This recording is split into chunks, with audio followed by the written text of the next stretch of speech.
late. Exactly. That's funny.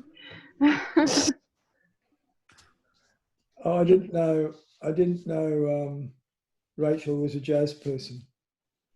She's Surprise. so petite and traditional. You don't look like you've got that kind of rough, raw edge of a jazzer. Yeah, I don't know. I don't think so either. Okay, whatever. Admit Ensemble Offspring, Elizabeth Shepherd, Jason Noble, Ensemble Offspring, La Morna. Okay, hello everybody. I think we're gathering. We are. Hello. Hi. Hello. Hi. Hi, Hey. Jason. Hi, How's it going? Jason. I'm Frank. Hi. Hey. Hi. I'm Frank Millwood, and this is Hi, Claire. what we'll do. And there's Claire, whose tag is Ensemble Offspring. Yeah. And there's Lamorna. Is that how you say your name? That's right. What nationality is that, Lamorna? It's a kind of Cornish name. Oh, is it really? Mm. Oh, okay, cool. I used to love going to what I used to call Cornland, or the Cornish coast. What a fantastic place. Yeah, You know? beautiful. Yeah, you must, if you've got a name like Lamona. Okay, shall we just kick off, and because other people will arrive. And what I'd like to do, I'd like to introduce everybody to Claire, who will introduce the other members of the ensemble, and then each of the people who are here, I'll point to them to introduce themselves and say a couple of sentences about what they're doing. How's that sound? Okay. It's good. So go, Claire. Okay, so you probably all watched the little videos that we made for you. So you should know us already from those videos, but I'm Claire and I'm the Artistic Director of Ensemble Offspring. We're turning 25 this year. So we've been around for a while working with composers, and I play percussion, as you will have seen in the video. And for Ensemble Offspring, as you might note if you've been on our website, we expand to include cello, violin and piano often, but for this particular project we just focused in on the trio.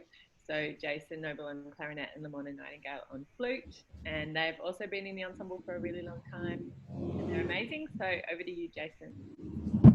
Well, not much else to say. I'm a clarinetist. I play all sorts of clarinets, the normal clarinet. Bass clarinet, contrabass clarinet now, actually, the real clarinet, and E-flat clarinet going the other way. Yeah, I've been playing with Ensemble Offspring I worked out exactly how many years yesterday. Wow. 17 years. How many? 17. Wow. Oh, wow. Yeah. You're so old. Oh, no, God. Some of these people might just be 17 now. Oh, careful. Yeah, but I've really enjoyed that, looking back at 17 years of playing with Ensemble Offspring, playing a lot of new music and from all over the world, premiering a lot of new compositions, but also playing some of the most important chamber music works of the last 20, 30 years from all composers across the world, but particularly working with a lot of Australian composers and younger composers like you. Lamorna. Hi, everyone. I hope you recognise me from looking at the videos. I too have been playing with Ensemble Offspring for a long time. I reckon it's probably more like maybe 15 years now. Would you say that's right, guys? Anyway, something like that. We all know each other very well now, both kind of personally and musically from working together so much. And there's not an enormous amount that I can kind of add on to what Claire and Jason have said, except we really do enjoy working with young composers like yourselves, and we're looking forward to seeing what you come up with for us. Just a little thing. Ensemble. The ensemble is a sextet, basically, isn't it? Fundamentally a sextet. What is it about the sextet? Like, there's a few sextets in Australia, including Robert Davidson Topology, but different makeup. They've got violin and viola, I think, and saxophone instead. Saxophone. So what is it about the sextet that has become a sort of voice for a lot of chamber music writing, I guess? Well, what I is mean, it economics? Yeah, a bit. I mean, Ensemble Offspring was a sort of more of a collective in the beginning. So we had, like, for example, our first concert in 1995 was a really weird combination of like 2 trombones, 2 trumpets, percussion, clarinet. Like, it was very weird. And that was what was available at the con at the time. That those were the people who were interested in getting involved. And so when I sort of got more involved in directing the group about 15 years ago, I really wanted to make a more focused instrumentation so that the same people played with each other more, because I think chamber music's really exciting to make with the same people who you love playing with. And so we turned it out of what was more of a collective and a bit more random to something a bit more focused. And so we expand sometimes, but you're right, like, we focused on those 6 instruments because there is already quite a lot of repertoire for those 6 instruments and subsets of those 6 instruments. Right. And we feel that it's just a good ground base for sort of expanding from, and also the doing the subsets. So and making concerts is very expensive. So at the end of the day, it does all come down to money. Unfortunately, we'd love to be like a sinfonietta-sized ensemble, but we just don't have. And there's so much repertoire for that combination. I mean, back to Schoenberg, what is it, the Pierrot ensemble? So yeah, it's the Pierrot ensemble. Pierrot plus percussion, Jason. Well, Pierrot doesn't have percussion. left alone sometimes. Yeah, and no, I don't notice any singers. Do you work with singers? Yeah, we have a lot. Sometimes. Yeah. Right. Having said that, we still do like to work in other combinations, I would say. Wouldn't you say, Claire, that unlike other maybe sextets where it is just these players all the time, we do go into smaller subsets a lot, and we also work with different players. So some people get confused, I think, with Ensemble Offspring, because although you might see Lamorna and Claire and I quite a lot, it is quite a lot of rotating players. For example, at the moment we have 2 cellists that we're working with. And when I was originally, well, back in sort of 2003, 2005, there were 2 clarinet players as well. So that's kind of a nice, unique factor within. Great. Great. So, so what you're saying is that there is a lot of possibility for writing music for sextets, because there's a lot of, what I'm imagining, there are a lot of sextets with variable kinds of instrumentation that fundamentally revolve around a core of string, percussion, woodwind. Yeah. I think that as a composer, that's really a strategy that young composers should keep in mind. It's good. I mean, I always say to young composers, it's really good to think about, when you're deciding what instrumentation you might write, to think about, if you're just doing it because it's with your mates, then that's fine, totally fine. It's fine if it's random, but it's good eventually to start thinking about the combinations that might have the most potential of getting played more. So maybe in the beginning it doesn't matter so much, because it's more important that you really find the right people who you can try stuff out with, and they can be really weird combinations, and you can learn a lot from that. And then later on, I think it's good to think more about the other element. Wouldn't you say, Jason and Lamorna? Yeah, but there's something about the sextet that's also kind of drawn, I think, from an orchestral kind of context. So with the kind of main instruments of the orchestra, well, not necessarily the main instruments, but the kind of core of an orchestra, and that's kind of interesting of itself. But there's other sounds that you can start to explore if you get out of that orchestral sound, and that's kind of, like Ensemble Offspring has that kind of core sound, but can also go off to do other interesting things as well. The thing with the sextet is the fact that you do only have 2 strings, whereas in orchestra, obviously, you have 80. And so that is intrinsically makes it very different to writing for orchestra, writing for our sextet combination, because it's quite a challenge to get the strings to balance with everyone else. So straight away, it's quite a different beast. I've not talked about this much, but I think one of the things about your ensemble is that you do a lot of recordings. And one of the things that I think is really important about being a composer is that in a sense, you're nobody until you're recorded, and that your recordings are kind of like the things that put you in the zone of actually being considered. Performances are great, but as we're seeing now, particularly in this current situation, I wonder if live performances will become less important, or they'll definitely change. I don't know that they will be less important, but I think recording is very important to establish yourself as a person who is a recording artist, composer. And I noticed that your ensemble does have a lot of recordings, and you're always recording, and you're always on the ABC, or having your work played. And I think that's I can't emphasize that enough to students. That's not how we started. So that's been something probably more in the last 5 to 10 years that we've focused more on. And I have to say, it's because in the beginning, recording's quite expensive. And we always found it quite hard to sort of justify, especially if they were new pieces and we didn't know necessarily whether they would stand the test of time. And it's sort of hard to know in the beginning. And so in the last 10 years, I would say we've really built up a core of composers that we work with regularly, as well as younger composers, and sort of systems around how we work with them. And I think it's made it easier to choose what pieces we would record.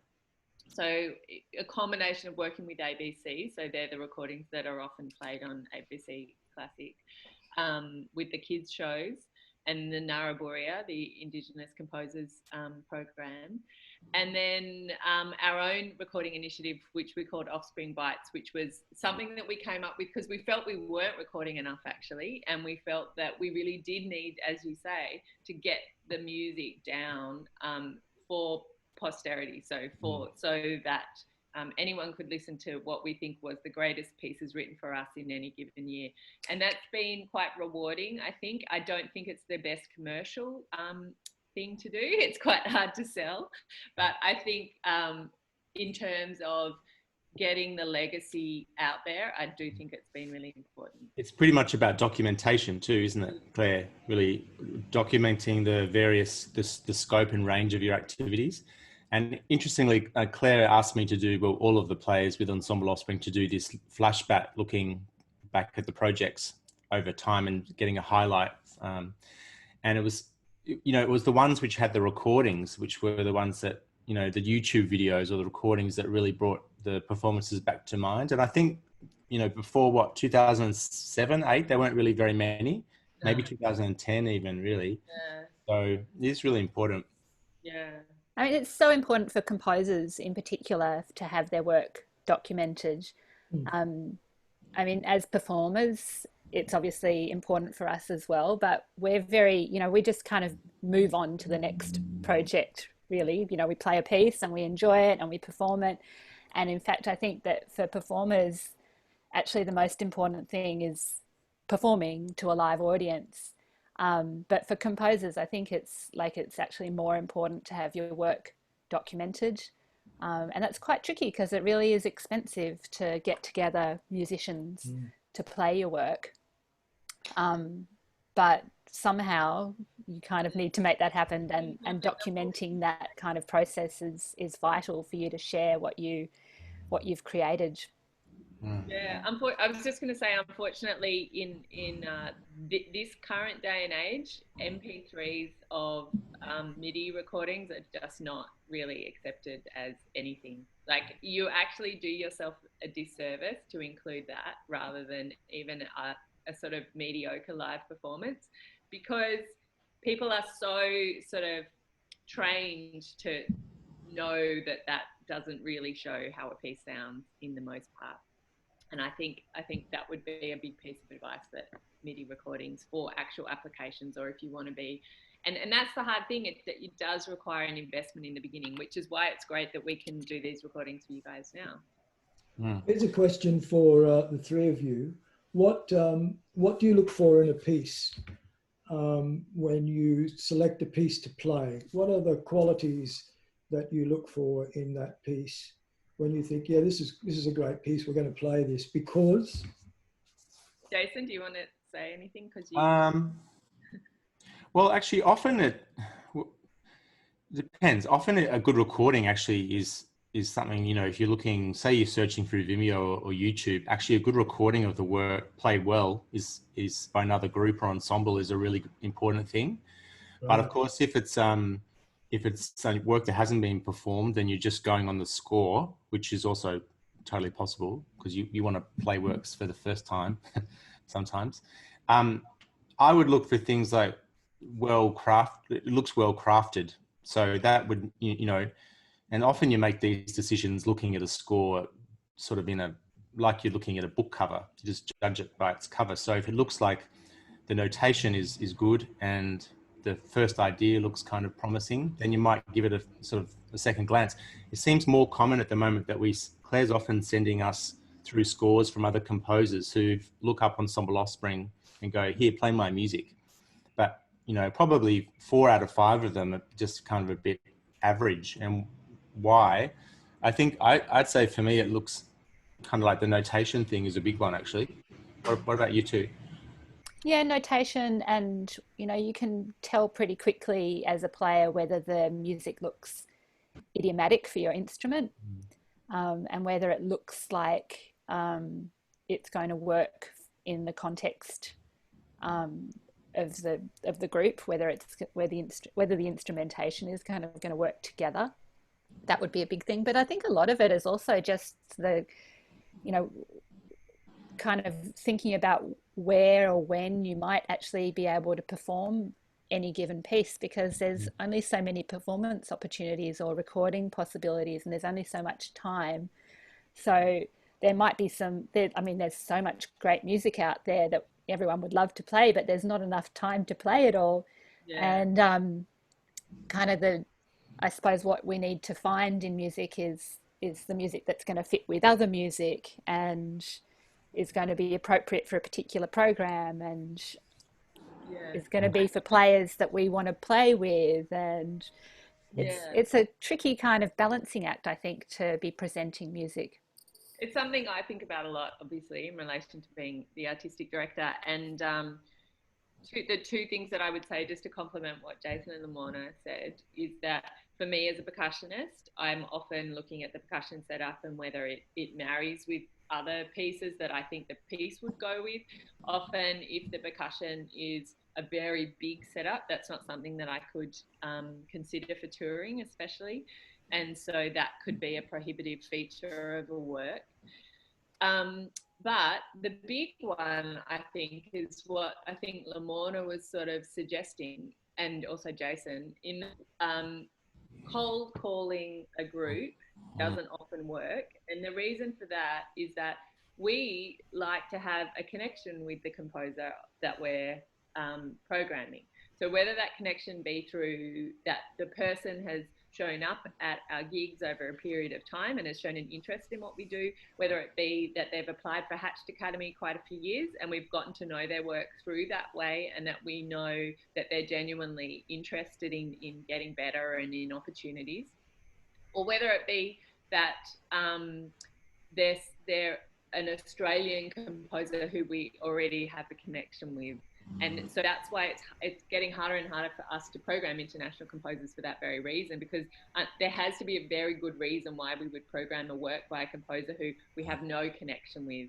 And I think that's something of the current day and age, that it is just more like that these days, wouldn't you say, guys? It's quite local, and you know, like it's a community that we're working in, and we kind of have to support each other. And Australia especially has become very, I mean, I feel like my role as a percussionist and with Ensemble Offspring is really to nurture and support Australian composers first and foremost. And that wasn't always the reason for the group. We did start playing mostly European modernist works and a lot of works from overseas. And that's still important to us to inform our programming and also our experience as musicians, but it's not the main thing we do, because other groups do that already around the world. And so we gradually have worked out that our point of difference is to champion Australian composers. And so that's why it's pretty easy for Australian composers to have a relationship with us if they so choose. And it's I think I would say it's lazy to think that you can just send a group your piece and think that they might program it, because that's just not going to happen in anyone's world, I don't think. Well, may I then start and introduce you to a few Australian composers? Yeah. Great. The first, I think, is Adelaide. So tell us about yourself, Adelaide, and what you've written for. I think the ensemble already have all the statistics on what you've written for. So just confirm that. Where are they, Frank? So again? Where are those statistics? Oh, I sent you a. Did I not send it to you? Like, I might have missed it, but okay, I'll send it to you now. okay. Adelaide. Hi. So I wrote for flute, clarinet, and marimba, and that's it. I had some other things in there. I got confused, and then I got rid of them. So I've combined a lot of things. But yeah, that's mainly. I don't know what exactly to say about it though. Maybe you could tell us what experience you have writing. As well. Generally, or well, I haven't written for. Well, I just don't really understand the instruments like it's not very tactile understanding, so it's pretty hard in some ways writing for those instruments. But I got a secondhand flute recently. I can't play it very well at all, but I've been trying to for something else, and so I've sort of understood that a little bit more. But I had no idea how that worked. Like before I started. Sorry. The videos help? Yeah, they did actually. I wish I had watched them sooner though, because I kind of had already sort of written a lot of stuff. So it's just adding in, certain techniques, and yeah, it's just a pity because I didn't realize certain things before I started writing it. Yeah. And so what's your experience as a composer? Do you come from, like, have you been composing for a long time, or are you from what kind of world do you come from as a musician? I'm more of a songwriter, so I guess it kind of goes hand in hand with composing a little bit, but less. I feel like I have less understanding of instruments generally. I feel like I just have my instruments that I understand, so I'm always writing from probably like a vocal and piano perspective, so very chordal and like a melody over that almost. Mm-hmm. So yeah, so like I begin with a keyboard usually. So, and I think that's pretty, you can tell, like based on the marimba, you can really tell that. But yeah, so I've done a little bit of composing, like through the uni mostly. So yeah, I'm, what is it, third year? Yeah, third year of composing through uni. So yeah. Great. That's me. So who's number two? I had it up. Is let me see. I was looking for that the other list. Andrew Kershaw. No. Bridget, no. Boutros. I think we're filing through the people who aren't here. Caitlin. Sorry, Caitlin. Caitlin's here, definitely. I'm here. Tell us about yourself, Caitlin. Well, I'm actually come from a performance background. I do piano and flute. So writing for the flute is a little easier for me compared to the clarinet and the marimba, which I'm writing for in this trio. I've actually had a lot of fun. I find it quite hard to write for the marimba in particular, just because I'm not used to it. Yeah. Same with the clarinet, actually. I've always had troubles running for a clarinet because it's quite different, especially in terms of articulation with the flute. So I'm thinking a lot with the flute, but trying to think what a clarinet would do in terms of tonguing. Yeah. So I've worked with a couple of clarinet players, and it's quite interesting how different it is. Yeah, great. Yeah. And yeah, that's pretty much that. And composition background wise, about the same with Adelaide. More, I was doing it through composition a little bit before uni as well, but majority performance. Learning how composers compose a performance in a performance perspective. I'm thinking, would this be easy to perform? Would they, I think in my piano performance, if I write it like this, how would their interpretation go? And is it too loose, or would they prefer a stricter like timeline? Yeah. And are you just you're classically trained? Are you? Yes. Yeah. Yeah. Great. Delving a little into the jazz, but not much. Mm-hmm. Yeah. Okay. Elizabeth. Yeah. Can you hear me? Yes, I can hear you. Yes. Good. Yes. I'm delighted to be working with you again, Ensemble Offspring. I didn't think I'd have the opportunity, but my background is in a mixture of conservatorium training and Aboriginal music training through your Aboriginal college. So that led me into working with Ngarabaria, and I've done so far 7 pieces with Ensemble Offspring that have been recorded by the ABC. That was a learning process. I'm now trying to take that to a more sophisticated level, because I came from the perspective of a singer, classically trained singer, then learned Aboriginal singing through reconnecting to my Noongar mother's background. Now I'm trying to document that process and document the work of Ngarabaria and how I experienced it through research in the Masters of Philosophy in Music at ANU. Yeah, it's like an autoethnographical project, so my composition will be part of that project. Yeah, so that's where I'm coming from, and I hope it's, well, it'll be another learning process, put it that way. What about Joel? Hello. Thank you, Elizabeth. I'm Joel. I come from a more performance background. I play flute, sax, and I've just started bass clarinet. I managed to get one from the school for the break, and I'm really glad that bass clarinet was an option, because I'm absolutely loving that. I got really into Eric Dolphy in the last few months, so I've been doing it.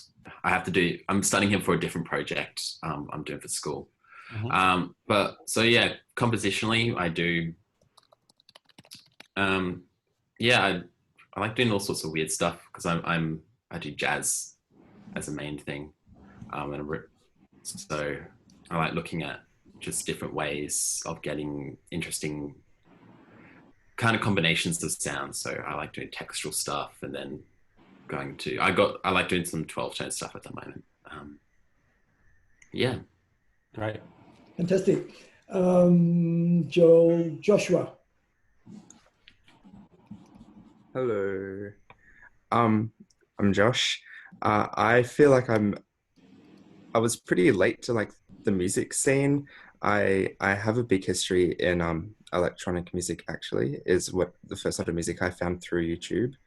And so I have a lot of experience in electronic music production and performance. So a lot of synth work and drum machines and lots of like live sampling and that sort of solo live electronic work. And then I went to CIT to get a bit more of a basic like start of formal music education.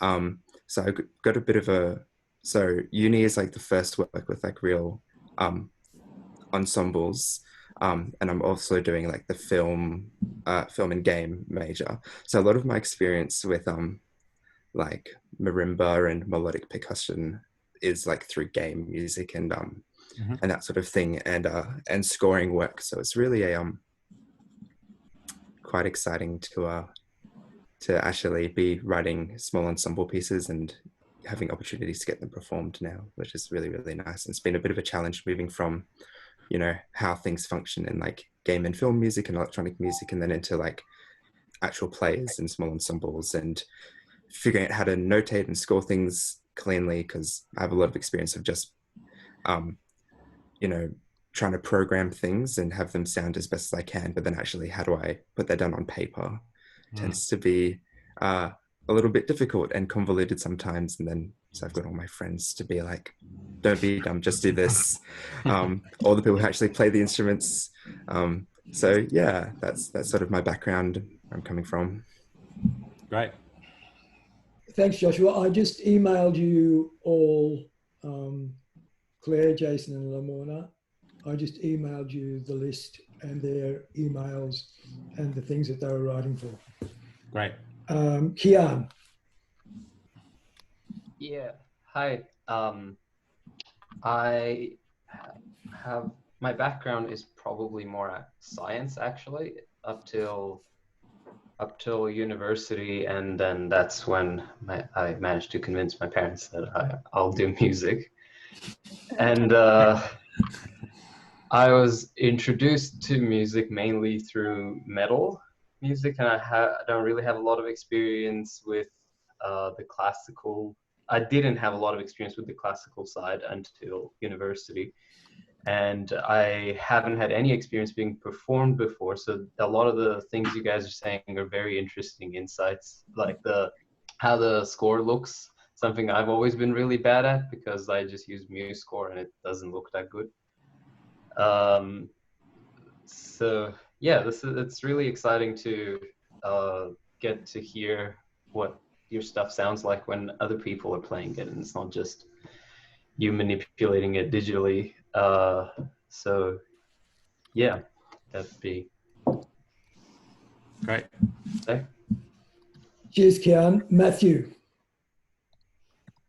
Hey, nice to meet you all.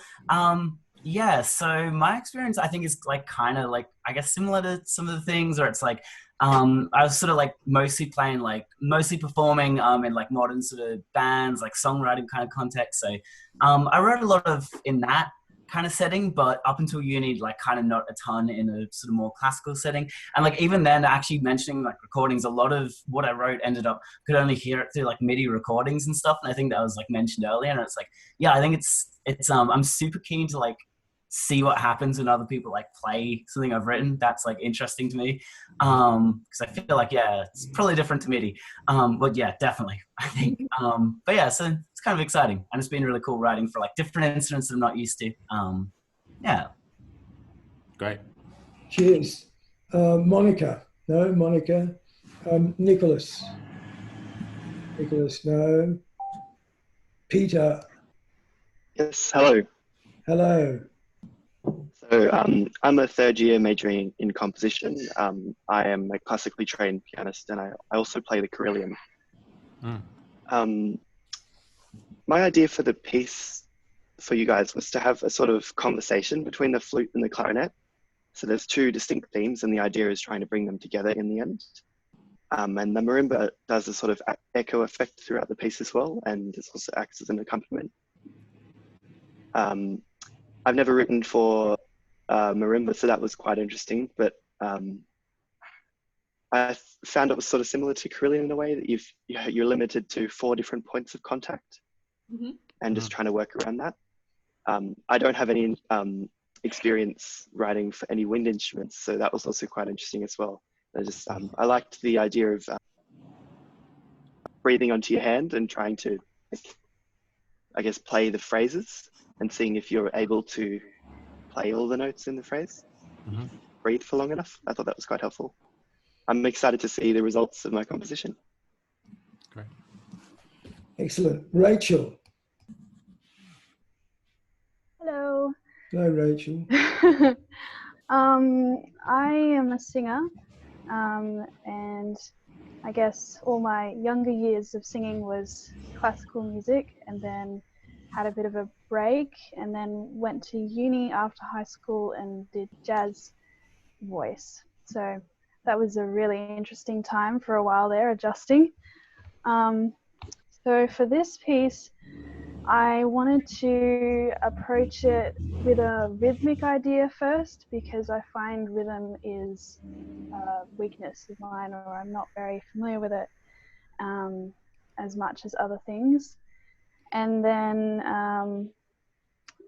brought in melody ideas in it as well. So I'm still finding it a bit challenging. I'm still going to work on it, and I want to make the techniques a little bit more interesting for you guys. But yeah, we'll see how I go. Mhm. Thank you, Rachel. Sebastian. No, Sebastian?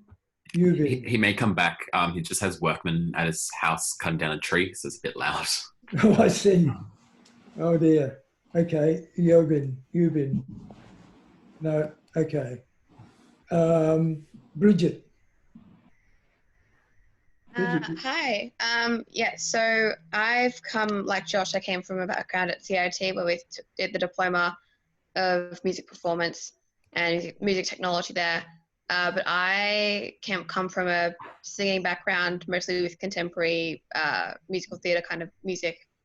And so coming from a jazz musical theatre background, this was very interesting because I'm still kind of familiar with music for marimba or vibraphone or whatever I chose to compose with and all that. So it was really interesting to see where this composition would lead me because I really kind of went into it a bit blind, just saw what kind of happened, gave myself some time and just kind of, yeah. So I'm really excited to see what it's going to be like performed live because I haven't seen many of my compositions performed, so it'd be really interesting to see that. Okay. Well, I think that what we could do now is that we could, if people have the ability to share screen, if you want to share screen and talk about your piece and ask some questions about your piece, here is the opportunity. Who would like to volunteer to be the first? Joshua, would you like to?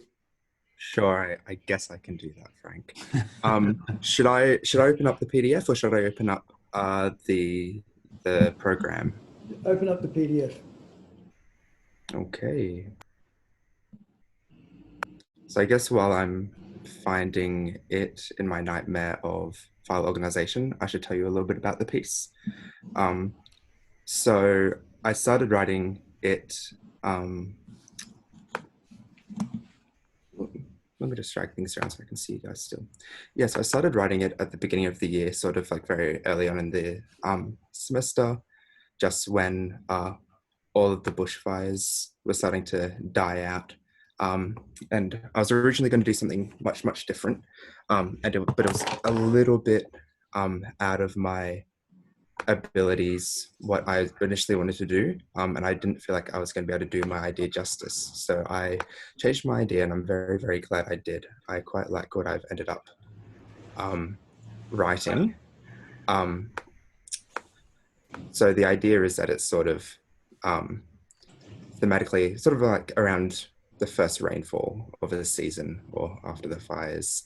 So I've tried to go for like very whimsical sort of movements and textures. So let's share screen. Do that. Share. Okay. Can you guys see that? Yep. Great. Fantastic. Okay. So I guess through the questions I had, which was of a little bit of concern just because of how we're recording things, I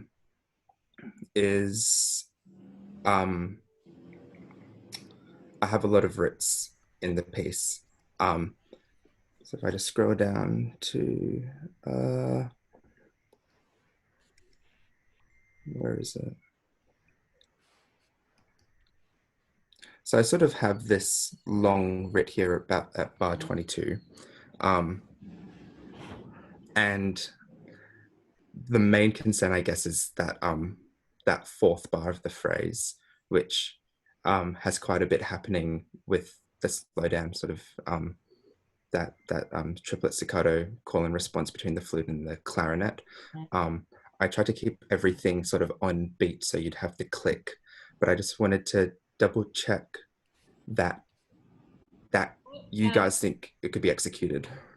Well, I discussed with Frank when we came up with the idea for this project that if there was to be writs, that they would generally be solo, because even if you have a click that is writting, it's going to be really robotic and mechanical. It's not going to be like a musical writ.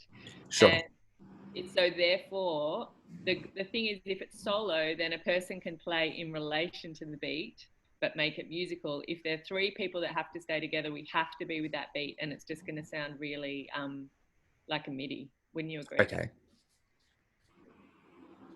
Jason? What's the original tempo? How much is the writ from what to what? So I actually don't have the target tempo in the score because I forgot to include that. But it's from 135 down to about 105. Well, that's not much of a writ. I would have thought that would probably be okay, don't you think, Claire? 135 is very fast. 100. Be really careful that your MIDI tempos, you've got to remember that MIDI tempos are generally slower in a live performance tempo, and 135 when I just see all this, can you just scroll up a bit? It's hard that No, sure. When I see how much is involved, especially after the writ, I don't know what you think, Jason or Lamorna, but I think it's 135 is quite fast. Doesn't seem like there's many semiquavers. Are there many semiquavers, Josh? So actually, in your part, Jason, there are quite a lot of embellishing semiquavers. If I just go up to the so you can see that sort of motion. Like it's quite fast for semiquavers. Yep. And so, I'm really worried about my part. It's very, like all those octaves. Yep. It's very, the jumps, especially seeing the left hand, like in bar 20, I can't see the bar numbers, but 34, I think it is. I don't know. The one where you've got it open goes from lots of octaves to... Oh, hang on. 34. I think it might have frozen for you. Sorry, Claire. I'll just bring it back. Anyway, just in a fast tempo, you don't want too many changes from... Okay. And because... So, 35. That one. Hang on.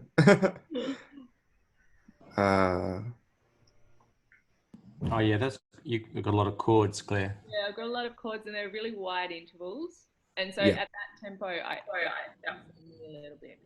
So they'll be tough. Would they be possible to a slower tempo? Really know until we try. By the way, I'm just saying, don't get wedded to that 135 tempo.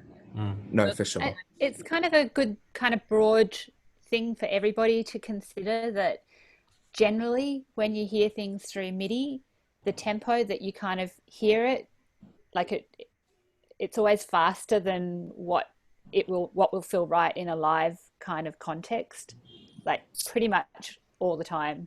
Okay. Yeah.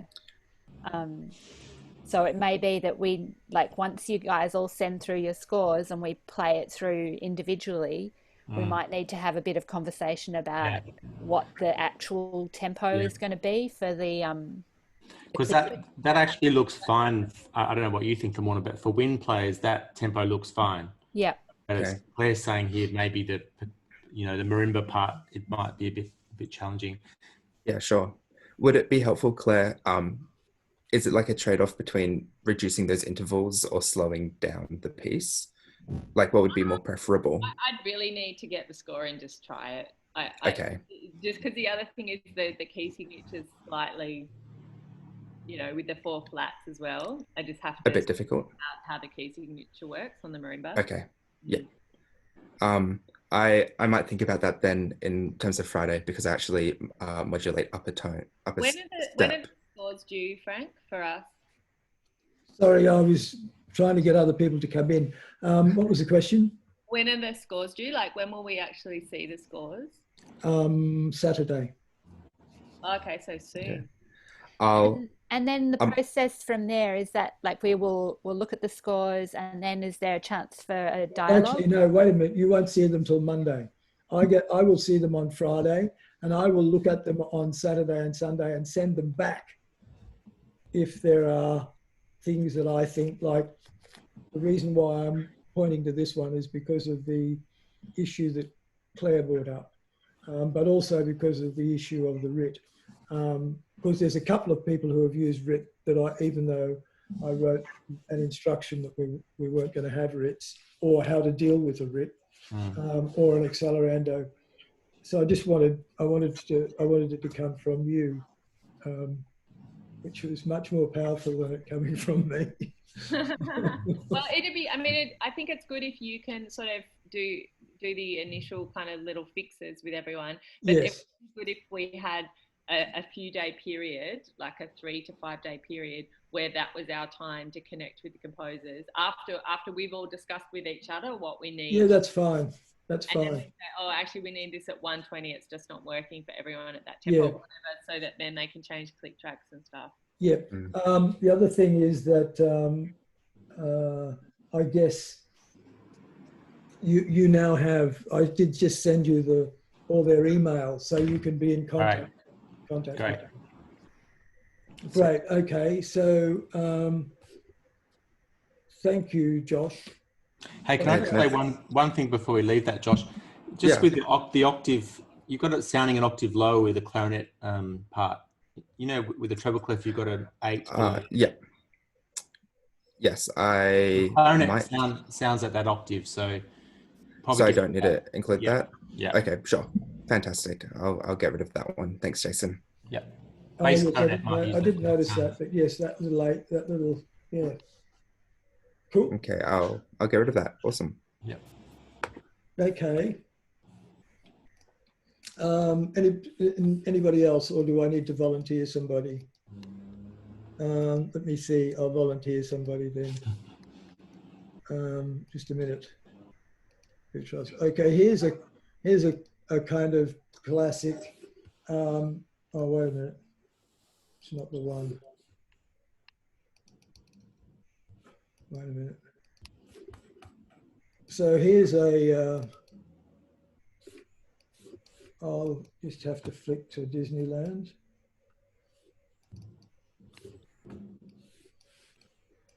Okay. Now, I've actually said to this person that the marimba part. Wow. Oh my God. What is that? Can't see. Well, this is what happens when you show people Frank Zappa and Nested Rhythms and Black Page. Yeah. What I pointed out was this is actually in 3/2. Yes. But it's just written badly. It's just written. It's written in 4/2. But what about the other parts? Yeah. The other parts, I don't think the other parts are. It's sort of it's set theory, so it's quite. It's built on phrases and sentences that join notes and build line. The line in the flute and the clarinet, although it's all in C, doesn't seem to be too. And 120 doesn't seem to be too difficult. No, but like if we were to play this piece together, we'd need to be in the same time signature. Absolutely. Probably. I mean, not all music is, but probably like most You music want is. it to sync up, not like Feldman. Yeah.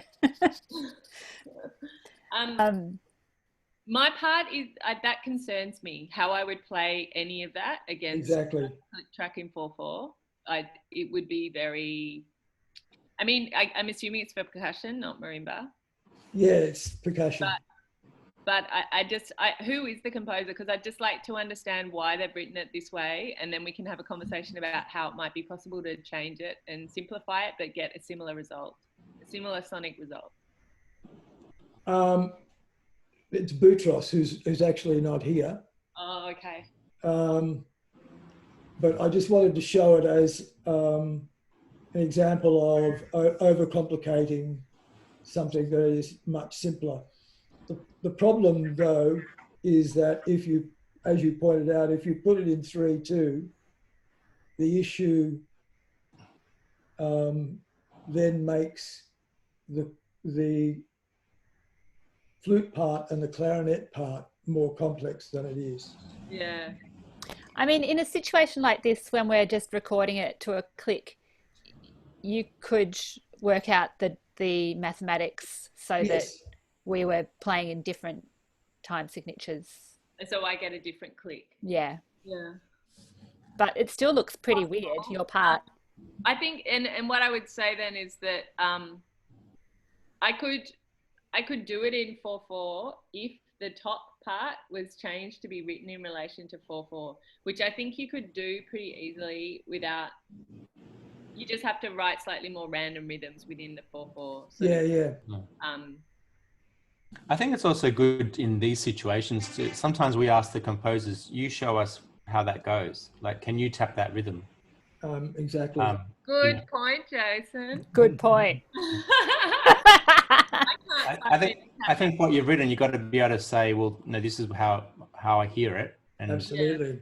And be able to hear whether it's right or wrong when we play it. Exactly. Well, the problem is with writing things in MIDI. Yeah. That there is a MIDI file of this, but yeah. Okay. It'd be really nice to make sure we have the instruments, the names of our instruments, because of course we have a few options, well, particularly Claire, but just to know that it's clarinet or bass clarinet at the beginning. Yeah. And the other thing about it is that all these different instruments need to, I would say, need to be written on different lines if they're the same instrument. I don't know what my part's for, but I'll need a key and I'll need a picture of the setup and exactly how it is. Yeah. It might, this one might not make it. I don't know.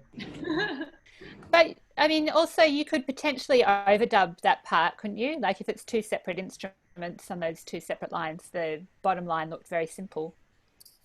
Yeah. Yes, perhaps. Yeah. It's just 3 against 4 or something, isn't it?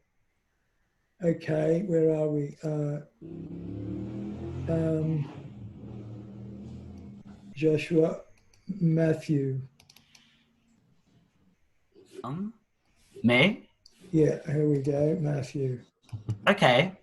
So I've got mine up here. So mine is like, it's really rhythmic. It's all like centered around like this kind of weird pulse thing that I thought was really cool. And then like different instruments kind of playing like different like meter sort of feel things. So like one's in 11, one's in this kind of like weird mix. I'll screen share it and kind of talk through it.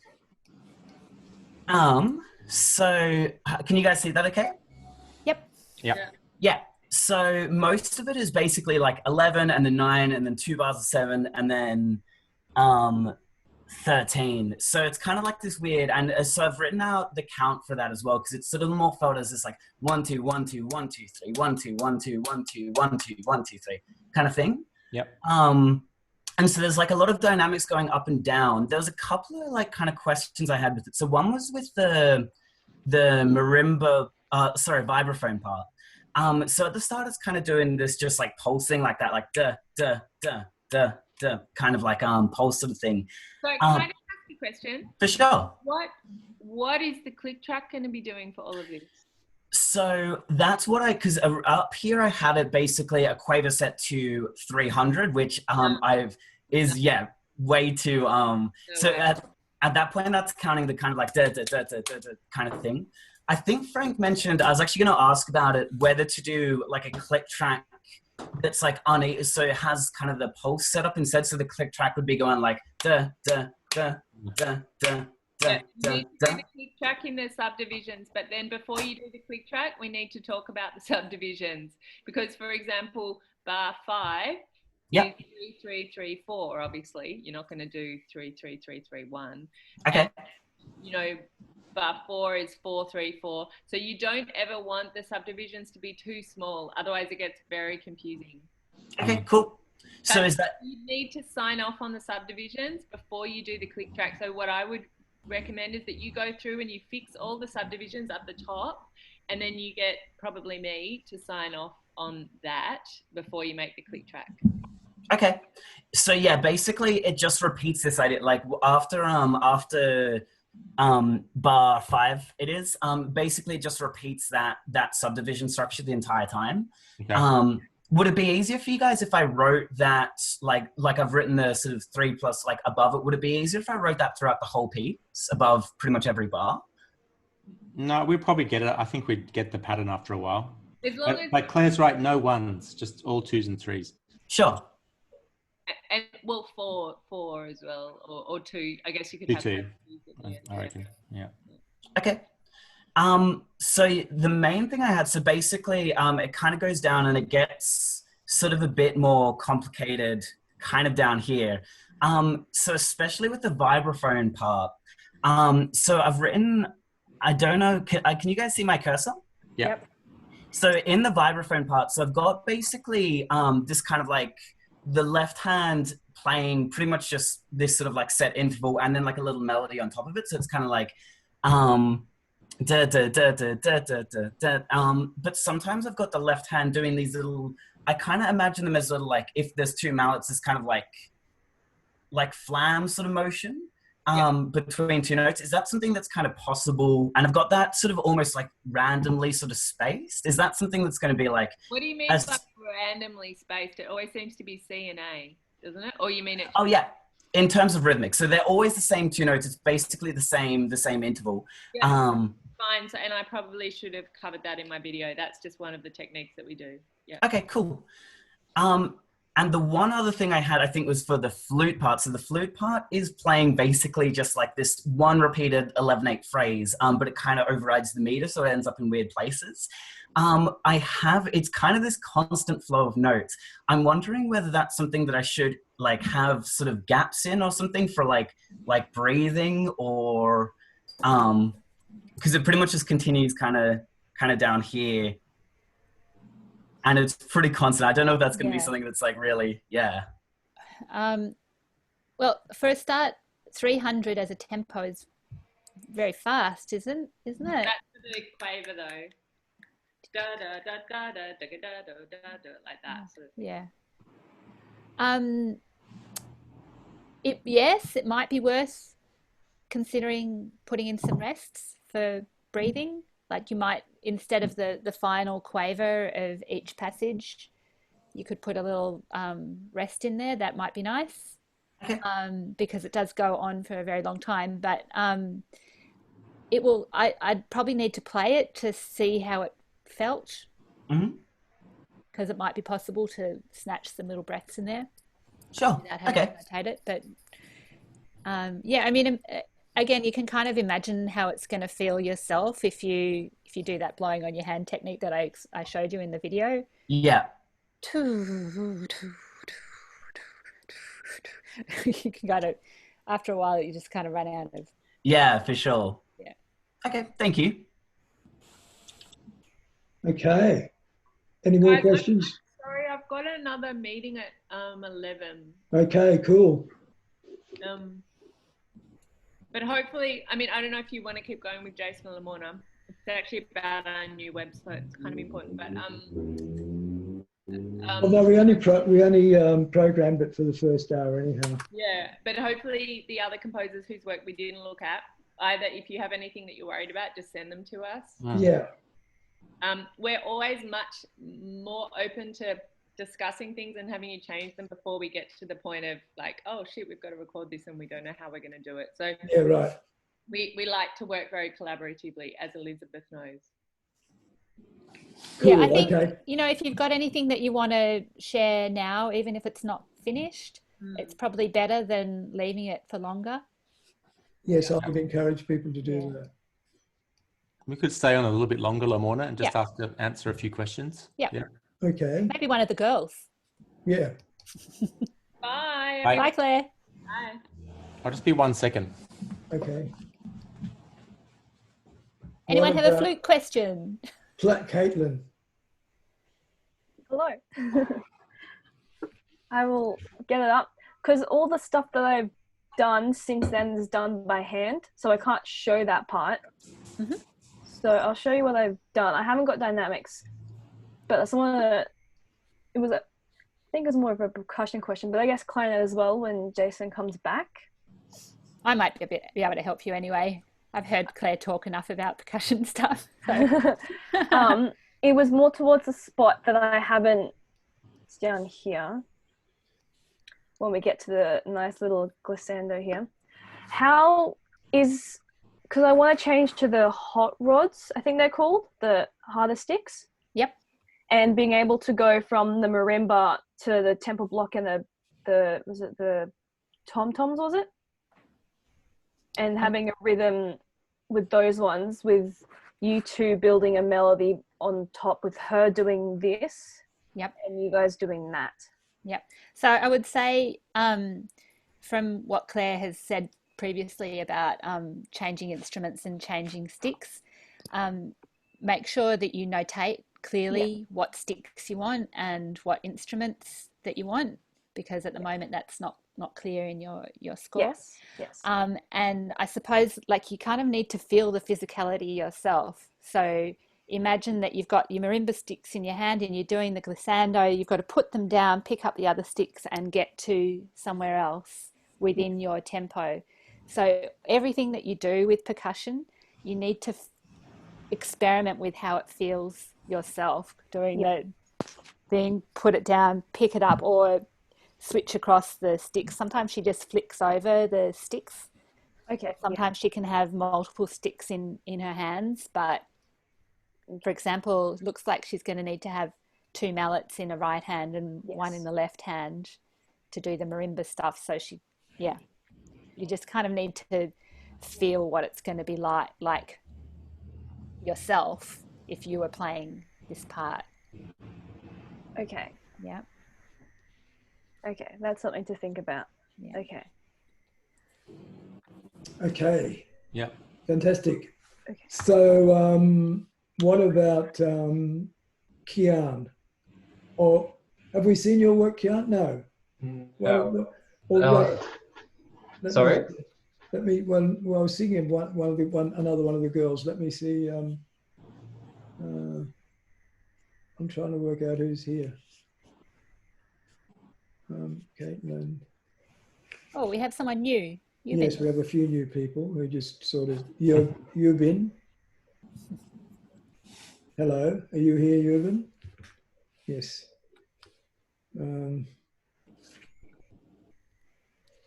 Could we see maybe Kian? Yeah, that's good because I actually had a little question as well. Okay, cool. And then Rachel. Bring it up really quick. Give time. It's good. Kian already sent me an email last night with a question, and we're already underway. Oh, good. Okay. I sent everyone emails. Oh, did you? Oh, good. First question already. It's good. I'll just start sharing screen. Okay, so my main question was actually for vibraphone, which is can't ask right now, but I could still ask about this glissando that you also mentioned, Jason. Yeah. So I wonder how dominant you think that will be. Like, I understand that you think it'll be a very obvious shift in the sonic thing because you're suddenly going from the mid-range to the top and you're obviously going to do it very loudly, but I wonder if it'll completely overshadow everything else that's happening. Yeah, I think you just want to ask yourself that's totally possible what you've done. It's good. You just want to say why. The question would be, why do you want a glissando there? It's because this is kind of a climax and I wanted to have the maximum amount of energy. So I've also shared sound. So if you don't mind, I'll just play these 4 bars. Yeah. And just keep in mind that the clarinet is supposed to, at the start, provide a sort of foundation. And everything else that's really fast is happening on top of the clarinet is kind of just sustaining through. And then eventually kind of like exploding or something. Yeah. So go for that.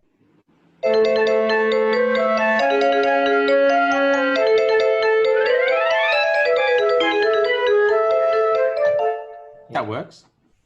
That sounds a bit more like a chromatic run than.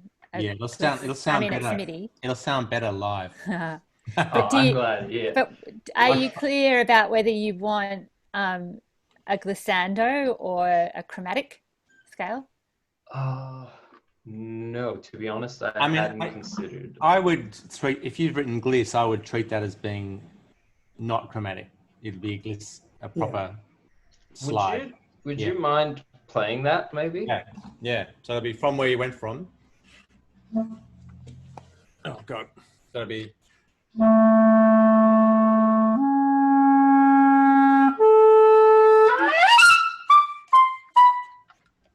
Okay. Yeah, there's not a So lot of that's the time. gliss.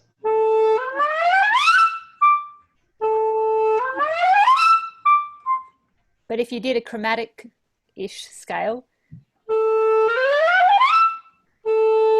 Not enough time for a chromatic scale, really. Well, I could potentially write out not a full chromatic scale, but like an actual scale. So you're climbing step by step, and but the first one that you played, I think, sounded pretty good. I think that would sound good in this context.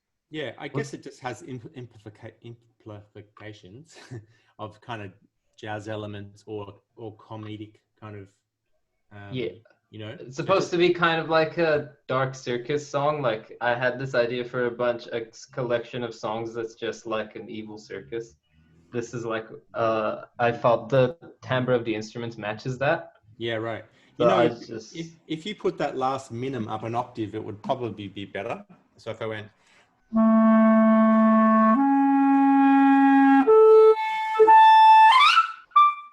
it's just a little bit less of a distance to travel in the minim. okay.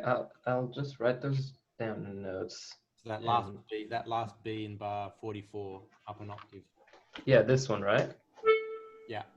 Yeah, cool. I'll just write this stuff down. I'll go through all of them. Well, and cool. Kian, the other thing is that Yes. just in terms of a standard notation, you would normally have the flute on the top of the score and the clarinet, and then Yeah, I changed that. This is an older version. Okay. Before I changed all the stuff, I was reminded by Frank. Yeah. Yeah. But it looks grouping. Yeah. You know, you're in bar 38. Yeah. Is there a is there a sort of 1 2 3 1 2 1 2 3 kind of thing going on? Is the grouping in 38? Yeah, it's kind of the original rhythm is like a full 4/4, and then it kind of gets a bit jagged. So yeah, I suppose that would be kind of a 3 + 2 + 3, but it's not quite a 3. It's not quite that for the vibraphone, I think. No, I think you need to make, and this is for all of you, just in bar 38, that rhythm could be much clearer for us. So if you separate those last two quavers, this is going into a bit of details here, but right, yeah. I don't just know looks a little bit ambiguous. The vision, because it's really 1 2 and 3 and 4, 1 2 and 3 and 4. Yeah, it's a syncopation. Yeah, but it looks a bit more complicated than it is. Yeah, I understand. I'm not sure how to do that, but I'll figure it out and we'll fix that as well. Great. Yeah, wherever the beat falls, Thank you. Wherever the main beats fall, you've got to have clarity. Okay, what about Georgia? Hello, Georgia, how are you? I'm so sorry that I'm late. I promised a good excuse, but I'm feeling quite starstruck at the moment. I'm sorry that I can't. I'm very excited. Anyway, but I have noticed I've missed Claire, and I'm sorry about that. But it's lovely to meet you all. Can we see you, Georgia? We can't see you right now. My internet might have a bit of a moment, but actually, I do need to go get my hard drive. Can someone go and I've got your pic here, so I can put it up if you want, if you like. Oh, it's very much changed. Okay. Since well, the last edit. Okay. Well, who's going to go? Have we got time for another couple? Yeah. Sorry. Okay. Right. Well, you go and get your hard drive. Yeah. I have a small question. Elizabeth, how are you? Yes, go on, Peter. I'll just put up my score. Mm-hmm. So this one looked interesting. I'm worried about the playability. This is the tempo for the whole piece, but I'm looking at the final section. There's these little runs here in the flute and clarinet, and I wondered how playable that would be. Was it 112, Peter? 112, yeah. Yeah. Yeah, that looks okay. Yeah, that's fine. Okay. Again, I thought it might be a little bit too fast, but the marimba part with the octaves and stuff. yeah, after hearing what Claire said, I'm going to simplify the marimba part a little bit. I think that that's a good idea. Yeah, too much jumping. I think that's a good idea for most of you who have that kind of writing where you've got double octaves in left and right hand playing stuff that might need to be done quickly, or yeah. Okay, that's everything. Thank you for that. All right. What about Yobin? How are you, Yobin? Have you got your music there?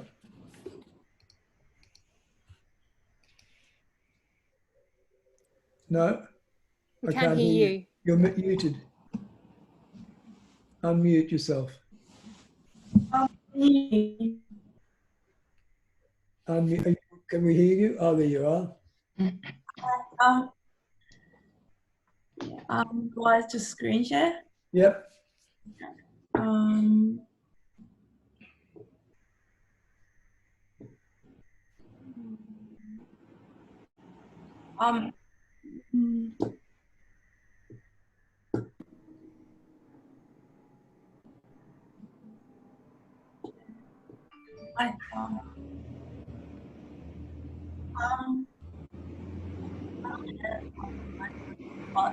have a question for marimba. So we're using the 4 mallets. So I'm planning to use like a 4 mallet at the start, and then change to like I don't know, some sort of like a 2 mallets. I'm not sure something like that. So again, the marimba. Oh no, it's right. It's on the bottom. Cool. Yeah. Might be better to send Claire a question about that. Do you think? Yeah, I'll send an email. Yeah. Although it looks possible because you've got a little break there. Does it change tempo at 118? Because this is quite different on what I saw last time. Yeah, it's changing tempo here. And is everybody resting? No. Oh yeah, somebody's holding. Yeah, that's right. That's good. That's okay. Although it's only 2 beats.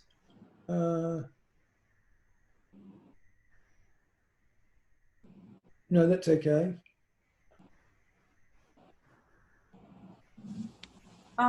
Yeah, that's about it, I guess. So, do you have any questions?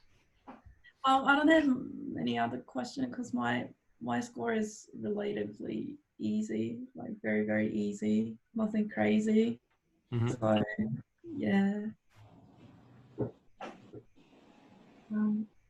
Yeah. Okay. What about Georgia? Is she back? Sorry. Hi. Hi. Hang on. I'll share screen. I'm not sure how to get audio to play through, but let's just see if I can get myself to get this together. Can you hear that? Before you share screen, you have to tick the share audio box. Ah. Okay. We're learning things too. Oh, Jesus. Okay, hang on. Share computer sound. Zoom. Go to preferences. Okay. Oh, okay.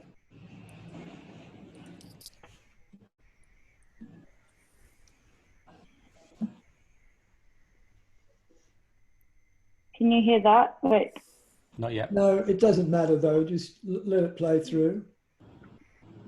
So flute playing, remember? Yeah.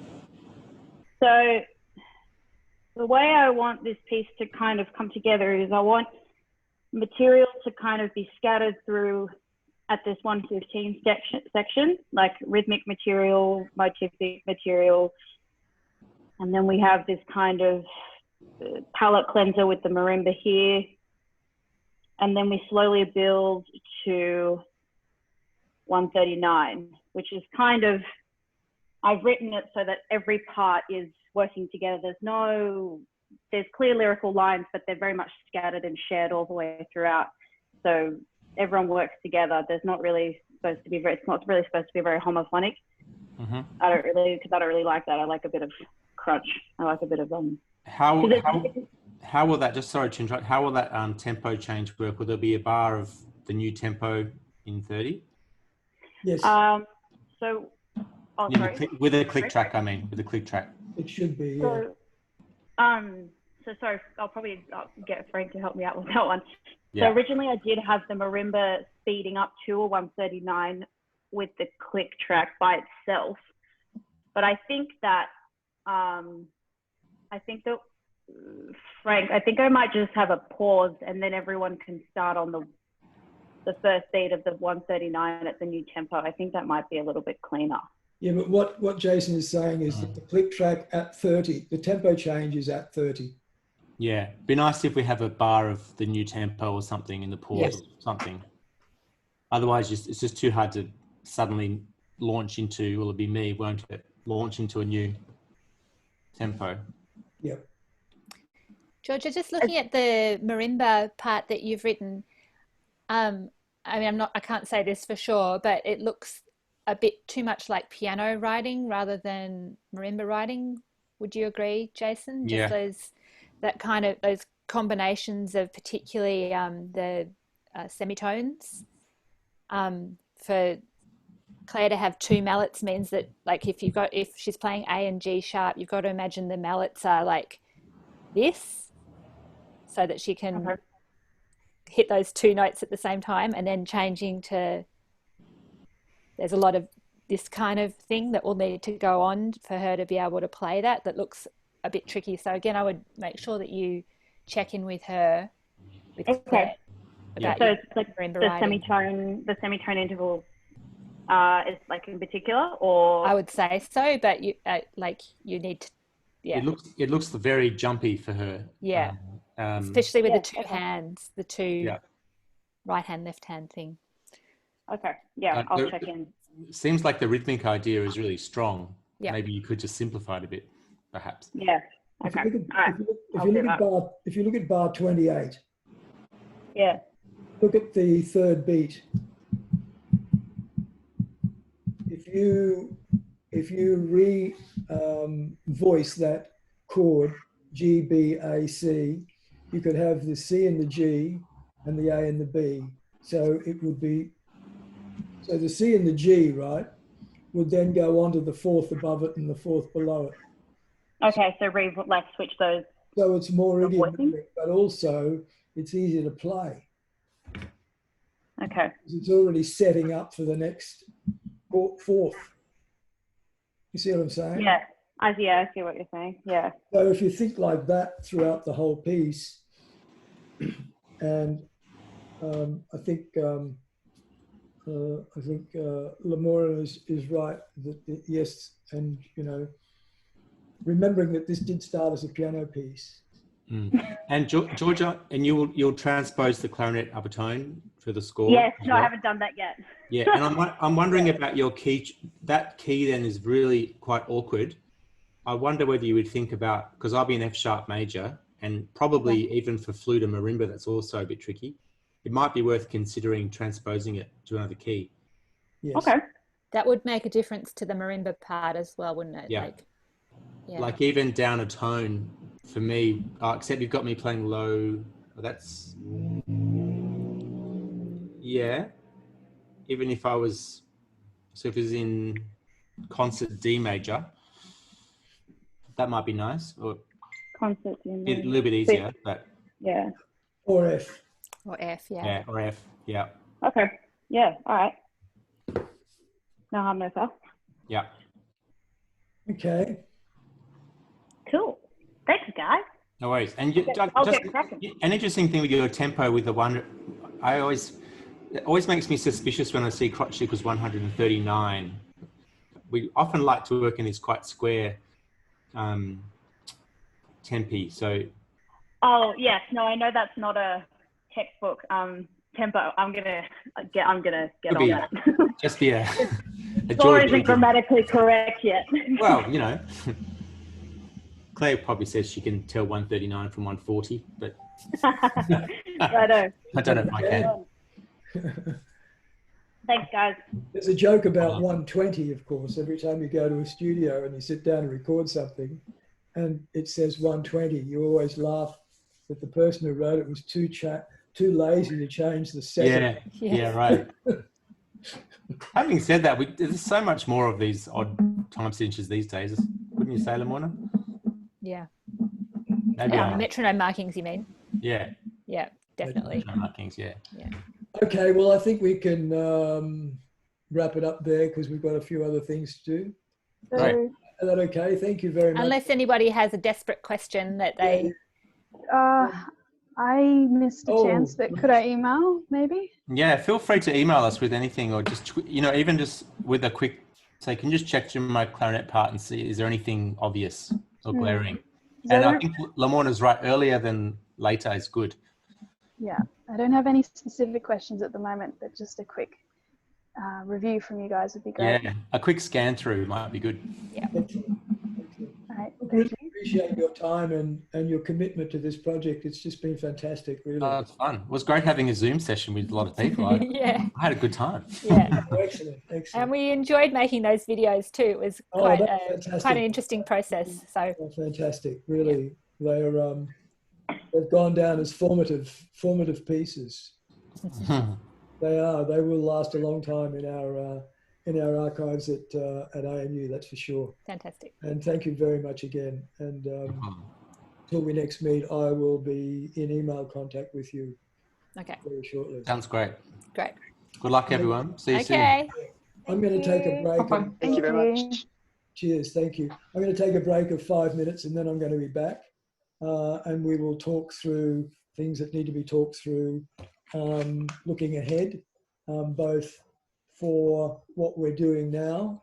Sebastian's just here now, tree chopped down. We're, for what I said on the email, I'm going to go and fill my water bottle, and we will talk about a number of things. We'll talk about portfolios. We'll talk about getting the best we can out of what it is that we're doing at the moment. We'll talk about lectures in the future because things are going to evolve, and we'll talk about anything that you guys want to bring up in terms of how this situation could be made better or improved. So I'll see you in 5 minutes.